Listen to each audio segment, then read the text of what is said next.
So good morning, everyone. It's my great pleasure to welcome you to the 11th session of the Global Dean Forum, Dean's Dialogue Series.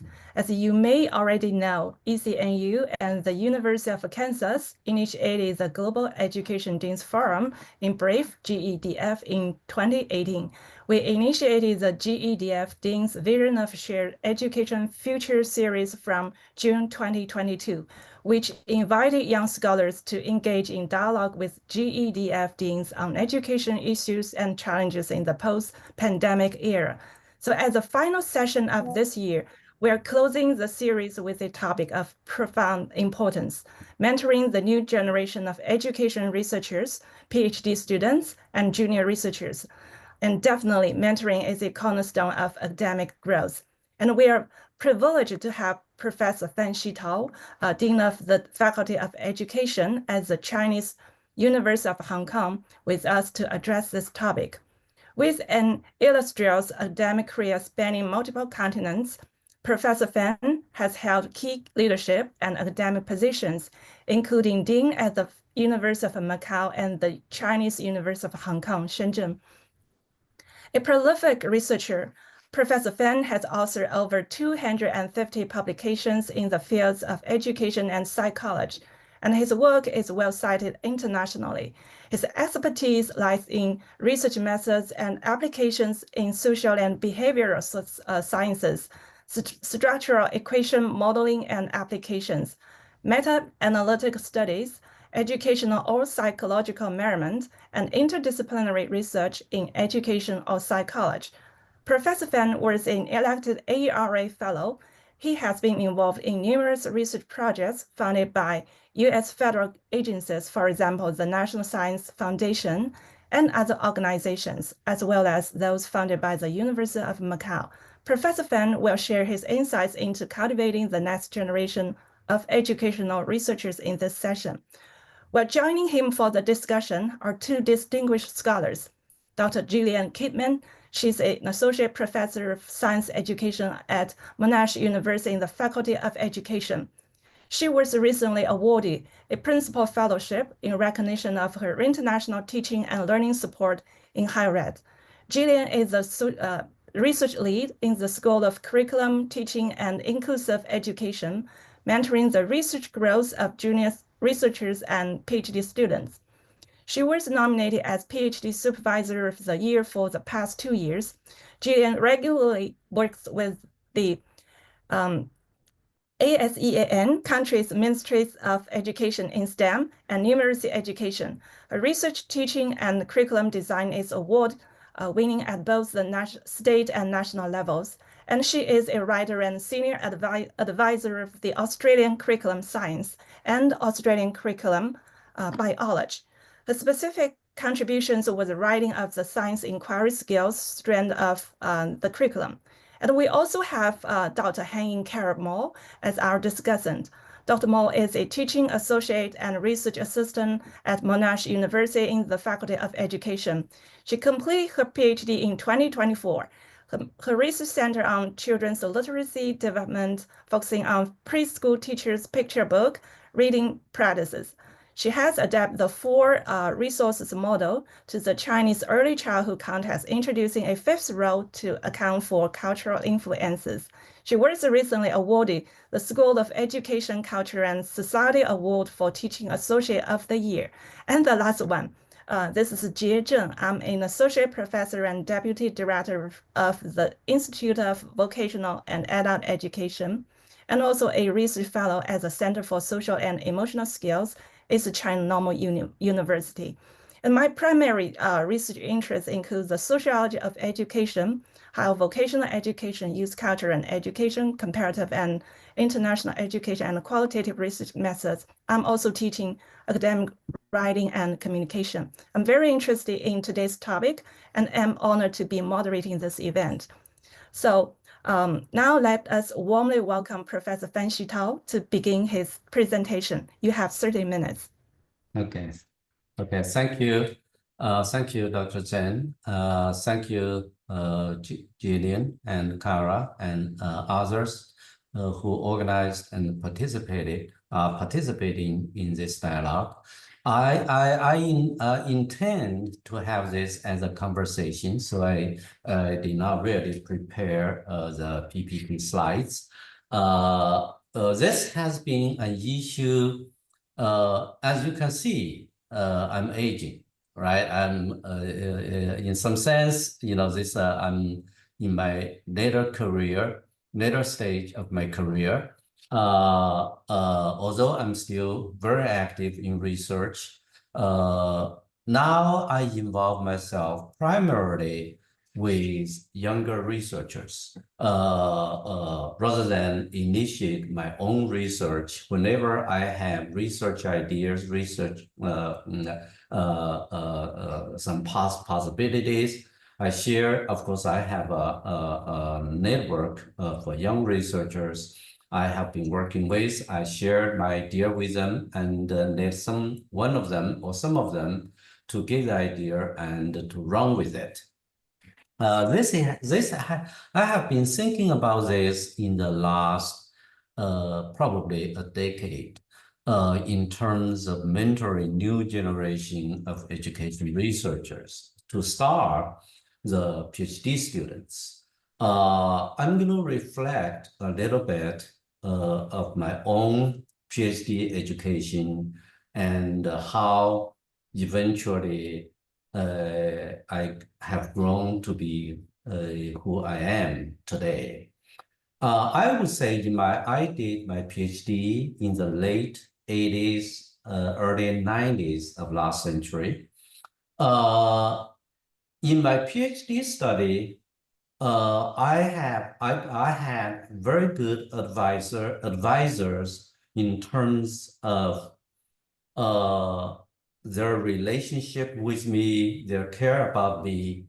But upon self-reflection later, I do not believe I received the kind of academic mentorship as it should have occurred in my PhD years.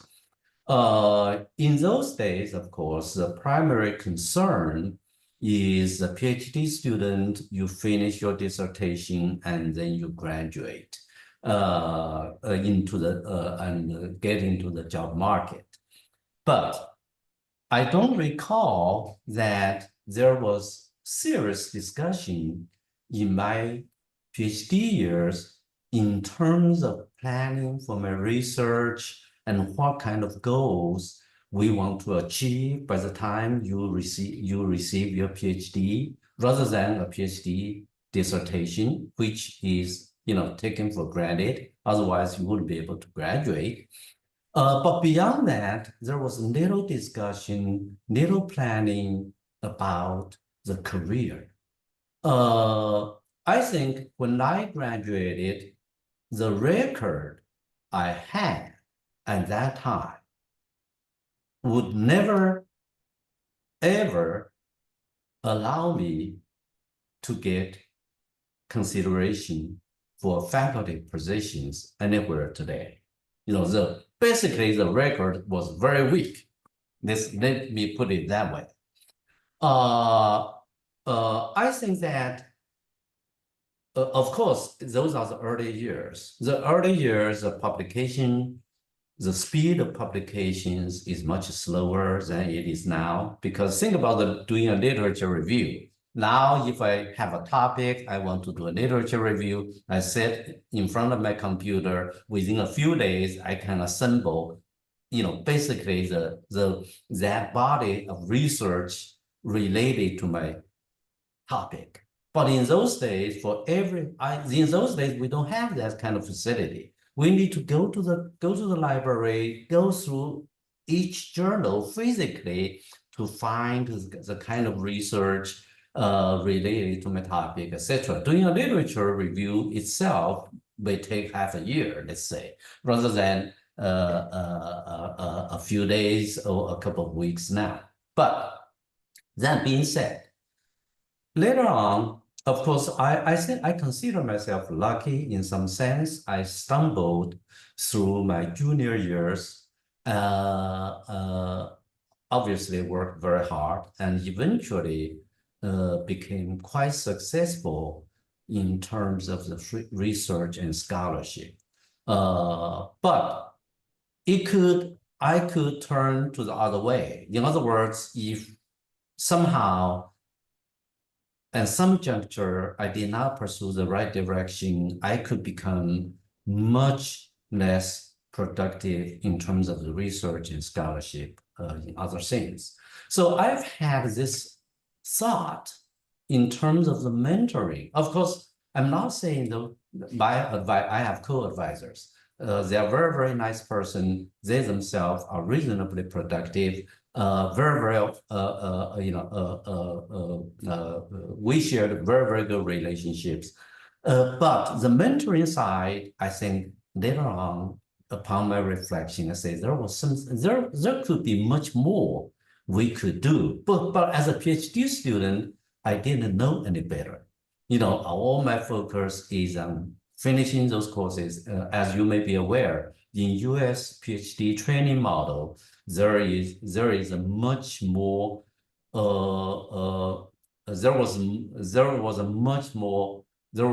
courses for PhD students to complete than in UK model or in the model here in Hong Kong. In Hong Kong here, we kind of inherited the UK model, but now we have a kind of a hybrid of the US and the UK model. But I was so busy finishing all the courses and eventually find a dissertation topic and was very happy that I could finish my dissertation and on my way to the market.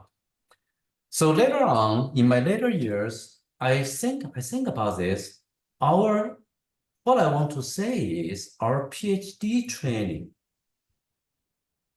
there is a obvious lack of structure in terms of our PhD training. PhD training, it just appears to be a freelance situation. If you're lucky, you happen to have an academically very, very active supervisor who also actively involve his or her PhD student in the research projects from the very beginning. You could be a very productive PhD student during your years. By the time you finish your PhD study, you could have accumulated a sizable portfolio, to show, what you have done. But if you're not that lucky, if your PhD advisor either did not intentionally involve you from very beginning in all these research projects, did not intentionally, guide you through the research process and acquire all the skills and accumulate to obtain all the possibilities for research, eventually you will not be able to accumulate the kind of portfolio by the time you graduate. So this is a hit and miss process. When later I observe PhD students under different faculty supervision in each institution has its own culture, let's say. In that some institutions' culture is very conducive in terms of the mentoring of the PhD students. So as a result, the PhD students, when they come out, finish their PhD study, they have the opportunity to accumulate a sizable academic portfolio to show. But in some other situations, you have PhD students coming out, what they can show, only thing is their dissertation.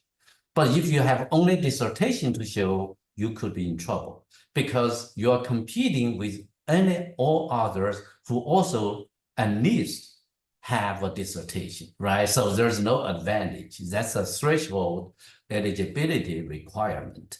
So you have to, in the job market, now the job market for assistant professors in all schools of education, it has become much more competitive than the years when I graduated. I often joke that now we are recruiting all the researchers, all the assistant professors. If I going back, if I came in to apply for such positions, if I had the kind of record I had at that time, there was no chance for me. It was impossible. I wouldn't be even being seriously looked at. So later on, I remind myself also in my position as dean, I think we need to do something to construct or to set up the institution culture where the PhD students will be mentored appropriately and with some clear objectives in mind. So if a student comes in to do a PhD, doctoral study, why should I do a doctoral study? Do they have a clear objective? What do they want to achieve?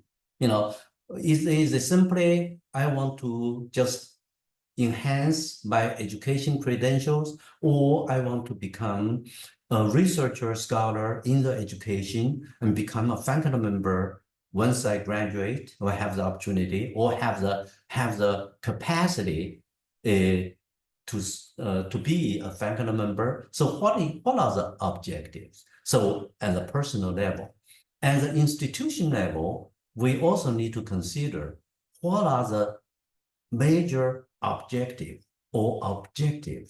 when we admit PhD students, mentor, get them through this doctoral study, and what would we consider as our success in training PhD students. So this is basically, I think, what is not clear. I don't think it's not clear. It's simply we have not put this on the table as an institution, in our doctoral students training program.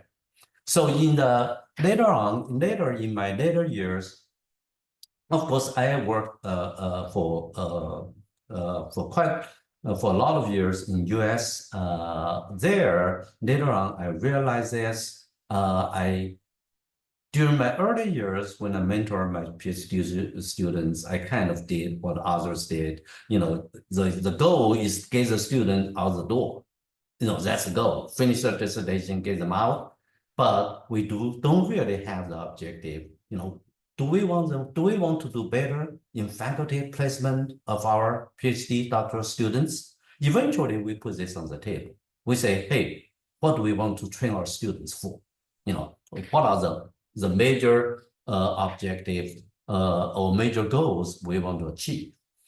So we have this discussion, and later on, in my later years in University of Virginia, I headed the graduate council and then we started to make some changes. Instead of doing the traditional dissertation approach, we started to look at some other disciplines, and we added the paper publication approach. We stipulate that if you want to take this approach, we make it very specific. We have the intention to place our graduates, our PhD graduates, into faculty positions of other universities. That's our goal. Another more specific goal is, when our PhD students graduate, do they have the kind of portfolios we would consider for our own institution hire? Although our institution don't typically hire our own graduates, especially in US schools, it's very, very rare that they will consider their own graduates. But we ask this question: if we have an assistant professor opening, do our graduates have the kind of portfolios that we would be willing to have them for a site interview? That's a minimum requirement, right? If they're not even good enough for our site interview consideration, we would consider that we are not very successful in training our PhD students. So we made this very specific.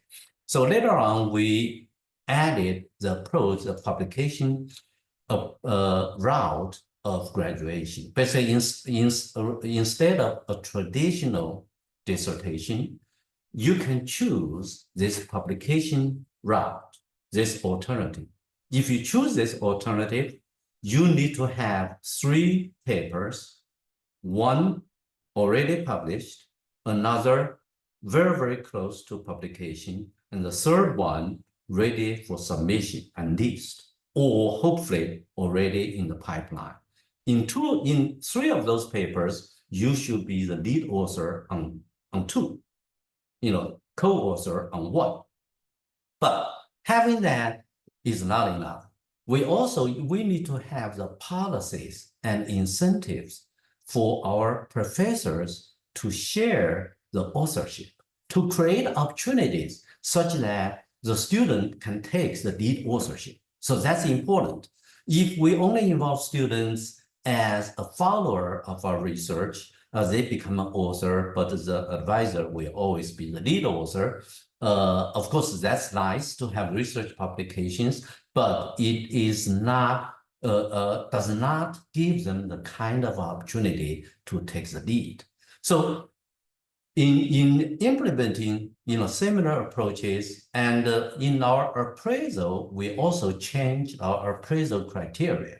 Basically, we stipulate within the institution, if you have your PhD student takes the lead authorship in the publication, you are one of the professor is a co-author, we will count the supervising professor the same credit as he is the lead author of that publication. So in institution, we give this incentive, and we also change our appraisal criteria. We say that as an advisor, how many students you have advised, and how many papers your advisee have published under your supervision, especially those the students are the lead authors. So this is our also appraisal criteria for advisors, who those professors. So we give them incentive and also change the appraisal.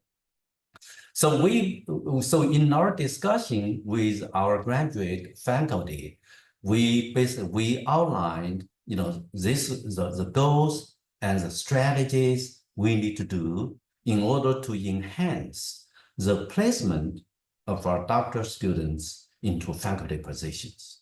So when we think about the impact of an institution, I think nothing else has more impact than placing many of our doctoral students into faculty positions of other institutions. If you have a large group of such students successfully placed into faculty positions of the other institutions, they will influence their students. That's how you spread the impact. Of course, there are some other ways to have the impact, but this is one of the lasting impact is approach that will have a lasting impact. If you have a lot of faculty members here in CHK, as in Chinese University of Hong Kong, we are also make this clear in our training. I think that in CHK, we have been reasonably successful in placing our PhD graduates into faculty positions into major schools of education in this region, including Macau, including Monash universities, East China Normal University, Beijing Normal University, Nanjing Normal University. So those school of education that are playing a very prominent role in education, in training education researchers, in training educators. So I think as a faculty, as a whole, collectively, also as an individual faculty member, we need to, at the faculty level, we need to have this kind of institution culture institution culture is very important. That will influence the behaviors of the faculty members and give them the guidance in terms of supervision. So now, when we look at our doctoral students, of course, we are lucky in the sense that our doctoral admission is very competitive. We have, relative to the number of new doctoral students we can admit each year, we have a lot of applications. So we can afford to be selective. We can afford to be selective. So, but that's just a first step. So we, in our discussion in the faculty, especially the faculty who are involved in mentoring the doctoral students, we repeatedly emphasize the necessity and the need to mentor our doctoral students from day one. I emphasize this is in my experience when I did my doctoral study in US, I was not involved in research until very late in my training. By that time, there was no time. First of all, I have not got the sufficient opportunities.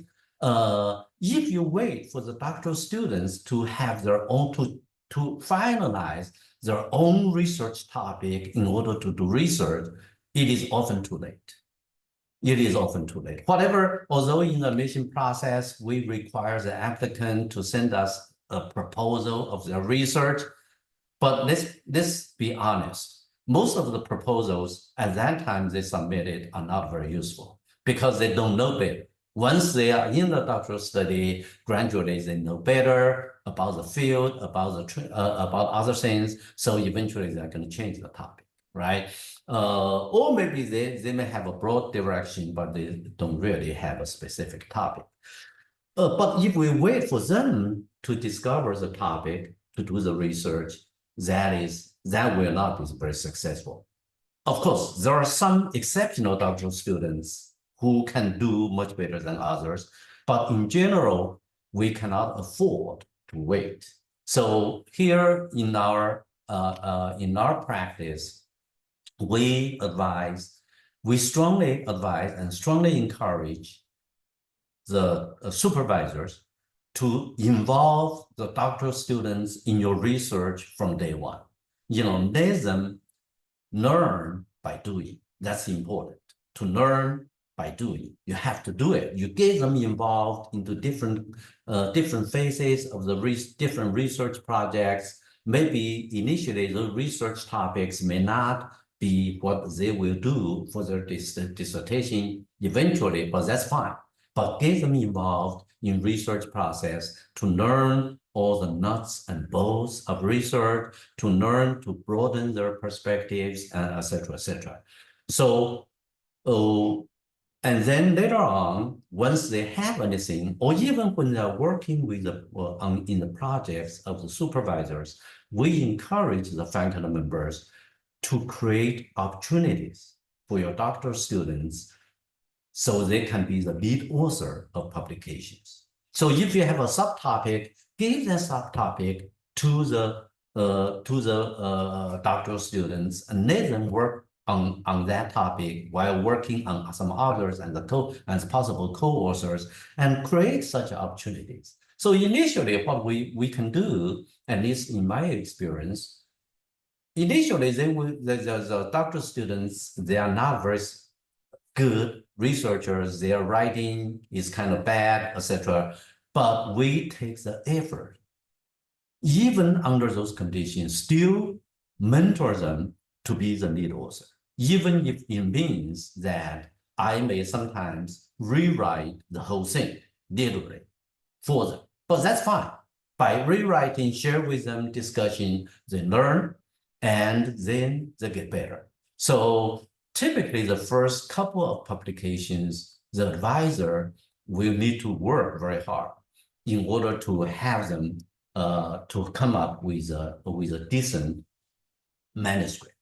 So that means, but we also in our appraisal system, we incentivize this kind of behavior. So if the doctoral student publish a research paper as a lead author, the supervisor is a co-author. In terms of the credit given to the supervisor, we consider this as equivalent, and the supervisor is the first author. So we also, so this will not, so we, by doing so, we encourage them to share the authorship selflessly with their PhD students. So this is one thing. Another thing is, once we have the hope that every PhD graduate from our program, from our doctoral training program, they will have quite a number of research papers under their belt. So they have this reasonable academic portfolio to show when they go to the job market. Realistically, we are looking at 3 published papers, probably as a minimum.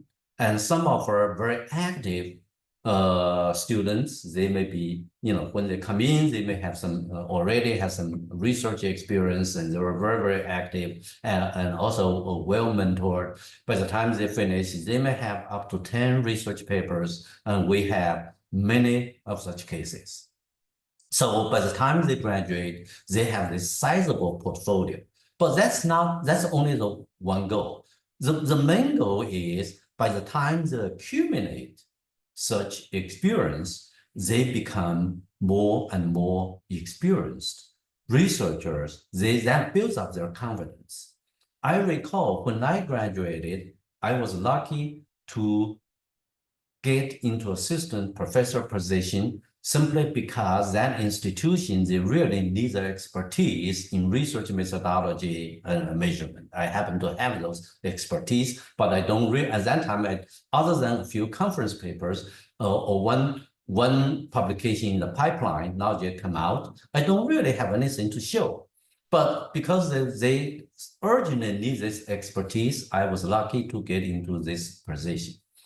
But at that time, I had very little confidence in terms of my research program, in terms of my research agenda, and what I'm going to pursue, in which direction I'm going to pursue.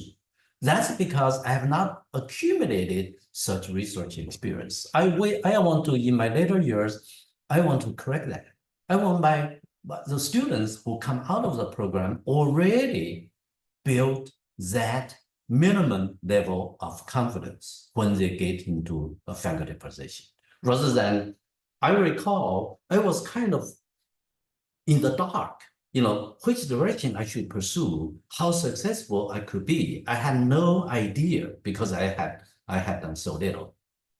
But I think I consider myself lucky because that institution, that program I was in happened to have that kind of culture that allowed me to grow and give me the time and opportunity to grow. But I don't think anybody, many others could be that lucky. And later on, another thing I realized is we consider many good researchers, good scholars, but there are many more who simply did not have the opportunity to grow as a researcher and scholar because they did not have the luck, or they are not in the right environment, in the right institution culture. And many of us, I think, have more potential than even ourselves know. I did not know I have this potential in my first 10 years, in my first 5 years as a faculty member. Only later on, after some 10 years of time, I became very confident in my capacity, in my judgment, in my decision making. So I think, but I also witnessed some of my classmates, some of the folks who studied together with me, they get into different positions, and they didn't have that kind of culture, environment to grow, and they did not grow. But I'm reasonably confident they are just as capable as I am. They simply, the opportunity was never given to them.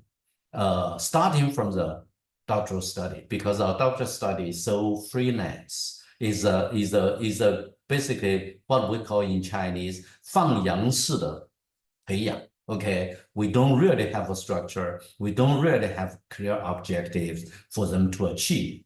Because if we don't discuss with them to mentor them in such a way, they themselves don't have such objective because they don't know better. So this is another issue. I know I'm kind of running out of time, but I want to talk about young researchers. The assistant professors come in. Frankly, many of them probably at similar stage as when I was a young assistant professor. That means they don't have the kind of confidence, kind of clear objectives in mind. Usually they are just beginning researchers are kind of feeding their way forward. So as the dean in several schools, I also seriously considered this issue. That means they're just out of the graduate school. They're young professionals, but they need the environment, they need the time, they need the culture to grow. So to what extent the institution can provide support for the young researchers? What kind of support they need? I think the best support they need, number one, is a good environment where they can devote their time and energy for research to establish the research program and make progress in their research agenda. Number two, they need time. If we load the young assistant professors with all the courses, with all the services, expectations, etc., they would not have enough time to do this. So they need a good environment where the experienced professors can give them support. They need some time. They need some seed funding, etc. So in the institution, and this is where I serve as a dean, I taught in discussion with the faculty leadership. We also did make the effort to change how those young researchers will be mentored and what kind of support we would provide. So now, currently in the Chinese University of Hong Kong, in the faculty, for young, we have, as you know, you either go up, you go out system, right? You非升即走, right? If you cannot get promoted, you're out. So basically, you have the first 6 years to prove yourself. So although we're talking about first 6 years, in reality, it's the first 4 years that's the most important. By the time in your 5th year, if you have not done well, it's already too late. You couldn't make up for the lost time and opportunity. So given that in mind, in our faculty, when young assistants hired the tenure track young assistant professors, we did several things. Number one, we reduced their teaching load by 50% in the first 2 years. In the 3rd year, we reduced their teaching load by 25%. Okay, that's a teaching load reduction, very substantial. Give them the time. And also, in our annual appraisal for service, we say we will be very, very generous to give them good ratings on their service. We do not want them to be too busy with service activities. Whether you're talking about institution service, community service, professional service, etc., we just say, get involved in something, but don't take on those service role that is too time consuming. If we have the minimum involvement in service, we are going to we basically have a different set of criteria for service for young assistant professors. And also we give them, without asking any questions, we give them 200 or 300K Hong Kong dollars as a seed money. You can use it for whatever purposes related to your research activity. Very generous. You can use it during the first 3 years. Okay, so in addition to many other opportunities, of course, those are the kind of guarantee, no questions asked, all provided to you. At the same time, we strongly encourage experienced professors to work with young assistant professors in terms of their publication efforts. If the experienced advisors or work with them on the publication efforts and also on the grants. If the experienced professors work on them, we consider them they are your mentee, and that will be recognized in our annual appraisal.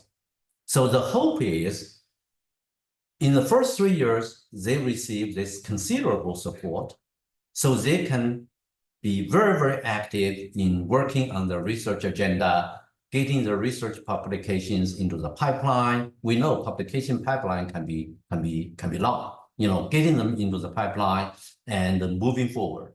By the time in the 4th year, they should have many publications already in the pipeline, in the revision stage, some of them published, and then they assume the regular teaching load in the 4th year. By the 5th year, they need to submit their portfolio for evaluation, for promotion and tenure. And then that's once, but also this the word is given them earlier.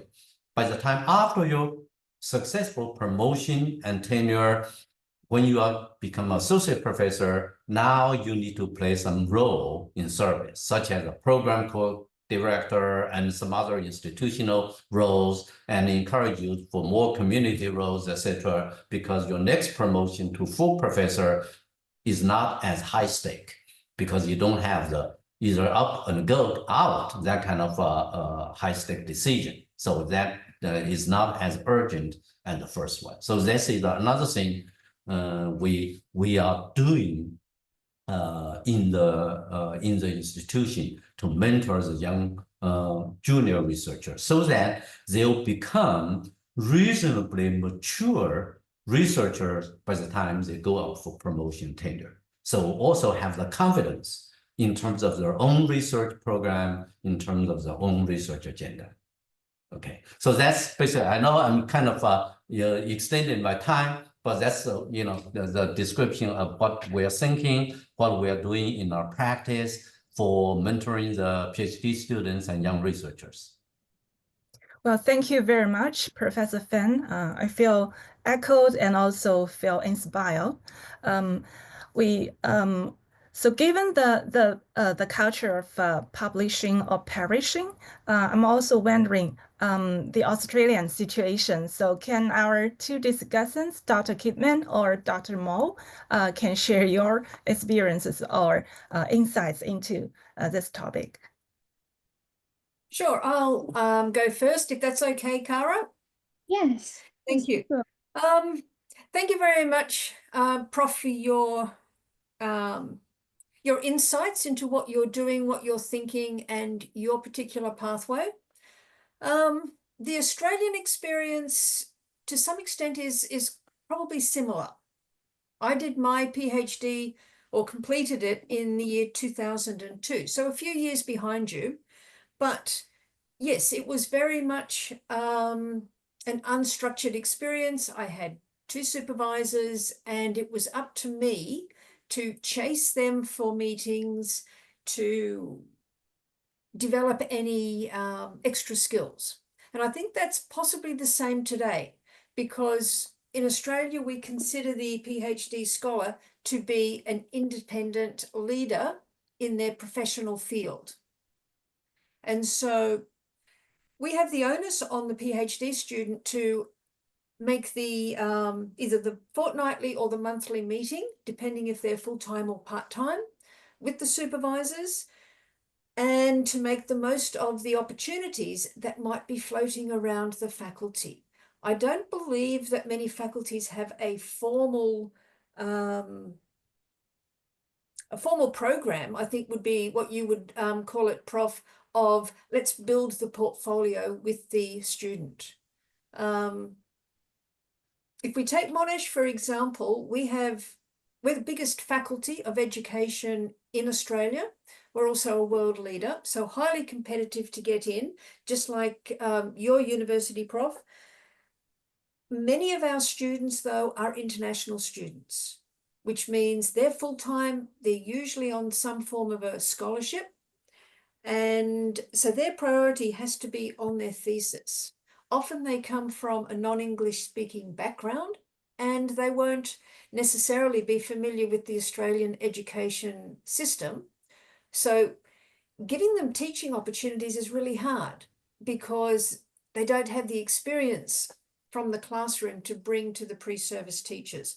So for my research group, I tend to give them research assistant roles where they do a lot of the interviews, for example, or the literature reviews rather than the active teaching. The part-time students who are predominantly Australian teachers don't have time generally for our higher education teaching, even though they're the ones that we will want to get into the classroom because they've got the currency. So it's a little bit of a different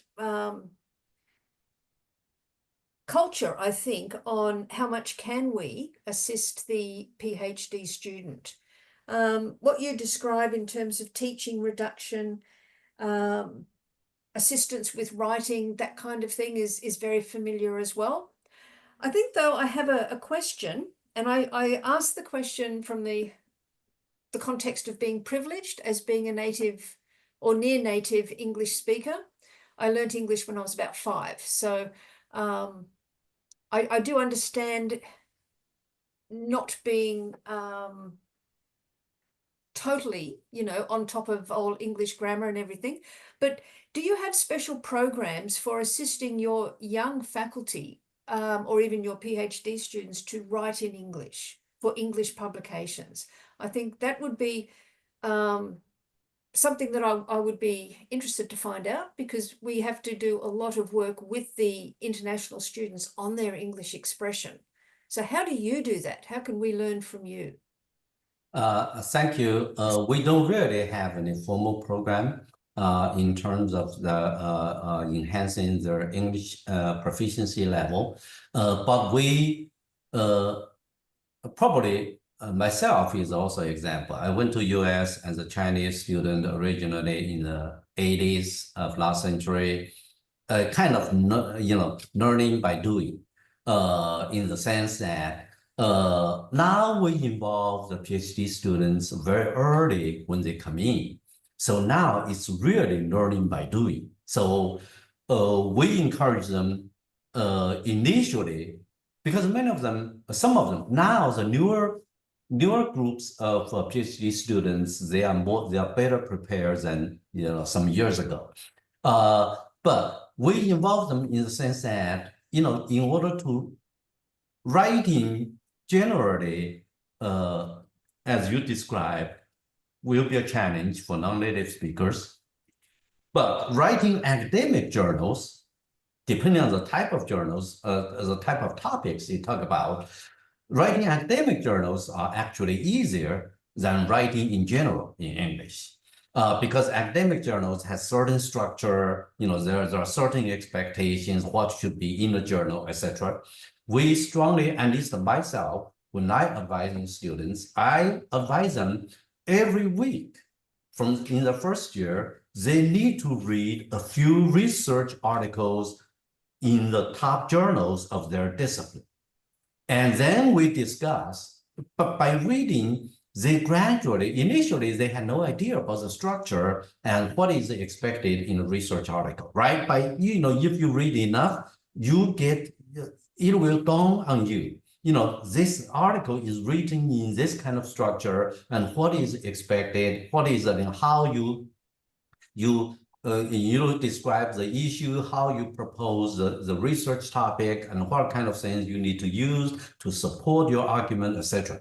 So by the first year, training is a lot by reading. So doing the literature search and ask them to write the summary of the research articles they read on the biweekly basis. That's one of the tasks I assign to my PhD students when I had PhD students. I find out to be very successful. Of course, as a non-native speaker, even now, I consider my English proficiency is very high. Even now, there are always linguistic idiosyncrasies in my writing. Native speakers can know this is from most likely non-native speaker writing this piece. Although theoretically it reads all right, but those idiosyncrasies you can not just overcome as a non-native speaker. It's very, very difficult, right? But as long as we can push them to that reasonable level, that will be fine. Of course, they will have some minor errors here and there, etc. Then be fine. Now, especially with the tools we now have, a lot of minor errors can be corrected by using different tools, grammar check, and many other things. I think learning by reading enough materials, that's very important.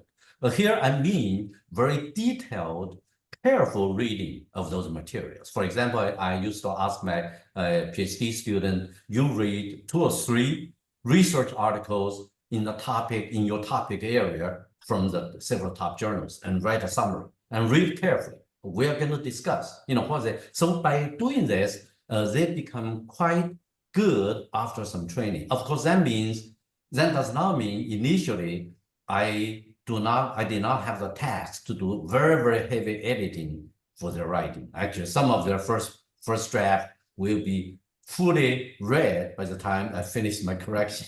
But that's fine. That's part of the training process. And I'm willing to give the effort and time in doing so. Wonderful, thank you. Kara, maybe you can take over now from the student position at Monash. Yes, thank you, Gillian. So, yeah, because I completed my undergrad study at Beijing Normal University, and then my academic journey led me to Australian context. So I actually experienced both sides as a student. So when I first enrolled in at Monash, I first enrolled as an international student for the Master of Education in Early Childhood, and then I went through the PhD, the research pathway, and then became a PhD candidate. So I can echo like the academic writing unit Monash provided is studying from the master level. And when we started our PhD study, we also provided with many academic writing workshop, and we have frequently writing group together. So I think that's kind of the way we promote our writing skills as a additional English learner. And also our supervisors meet us frequently, like fortnightly or monthly, depends on our requirement or their working load. So every time we meet with the supervisors, we kind of like write in like 1,000 to 2,000 words and for them to review. So actually, I would say the institutional environment at Monash is very friendly for the international students, international PhD students, not only to promote their academic writing skill, but also provide the opportunities for them to get involved in research at a very early stage, because we have those kind of professional development program for students to prepare for their publication, how to transform their PhD research project into publications in different area. And we have an experienced professor to introduce their research experience when they are in early career researchers. So I would say I was very well prepared in, publication or research, but however, honestly, I didn't receive any, teaching focused professional development program at the faculty. So when I first studied my role of teaching associate at the faculty this year, like in February, so I was not so confident, and I emailed all my CEs. So the chief examiner is the responsible person for the quality, teaching quality of the unit. So I emailed all my CEs and to ask them whether I can go to their tutorial to see how they interact with their students, what kind of questions the student may ask, and also to see how they organize all the unit content and how they deliver them to the students. So I have this question from my personal experience to Professor Fan, like how do you support your PhD students or like early career researcher, like the assistant lecturer, in preparation for their teaching? Do you offer any like teaching focused professional development for them? Yeah, so that's my question. Thank you, Mara.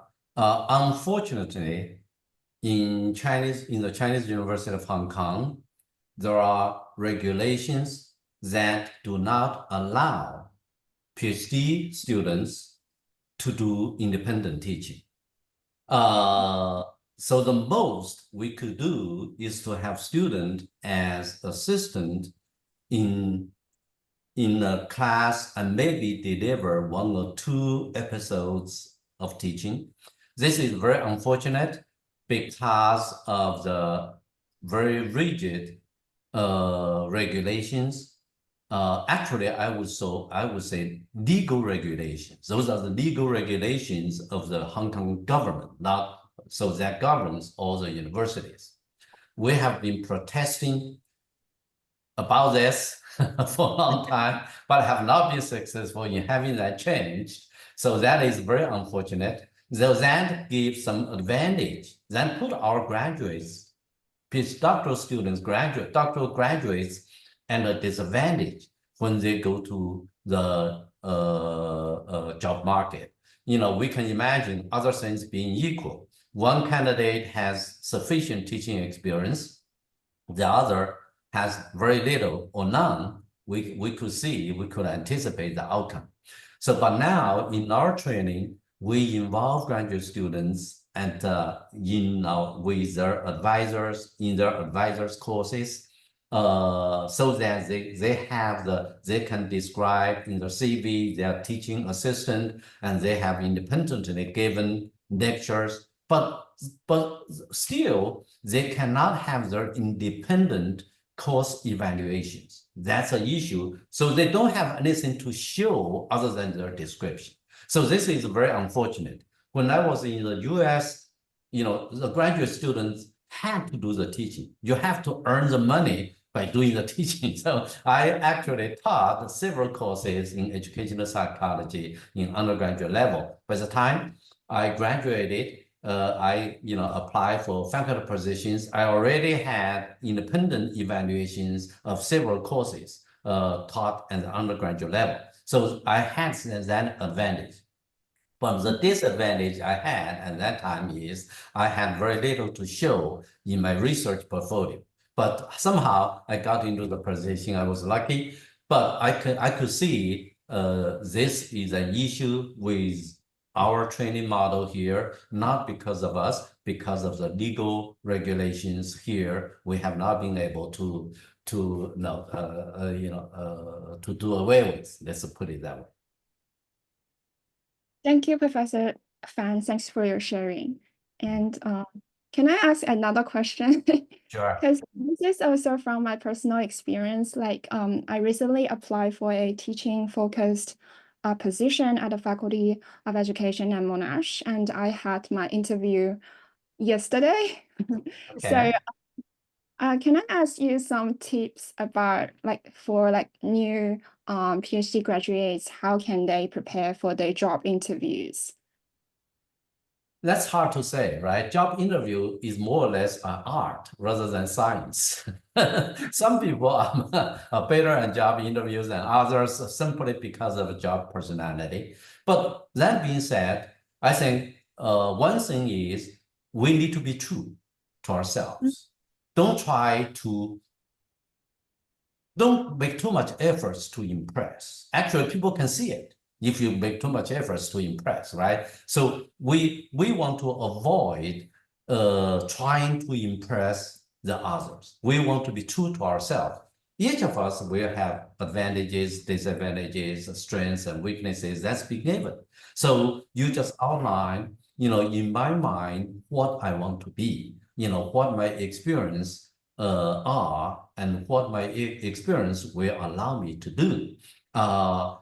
Being true, relax, and I think that's the best approach. Sometimes we see young people trying too hard to impress, but actually that often work against you, because if you're trying to make too much effort to impress the others, people actually can see through that. It's not that difficult to see, right? If a question is posed to you, you are not so sure, you don't know, be honest. I have not really considered this issue before. So I either don't ignorant about this issue, I don't have sufficient knowledge about this issue, being honest. Rather than beating around the bush, trying to say something which are actually unrelated, but you try to make it as if it is related. People can see that. So I don't have that much. Of course, we did a lot of interviews in our all the job applicants. Eventually, if they're shortlisted,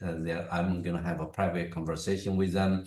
I always advise them, if be true to yourself. Even if you're not going to succeed here, you will succeed somewhere else. Don't worry too much about this specific in the position. As we often say, what will come will eventually come, right? What will not come, despite how much hard you try to get it. So this is kind of what I can say. Yeah, thank you so much, Professor Fan. Yeah, you're welcome. Well, thank you very much. What if we ask our audiences if they have any questions, they can also drop a message in a message box. Yeah.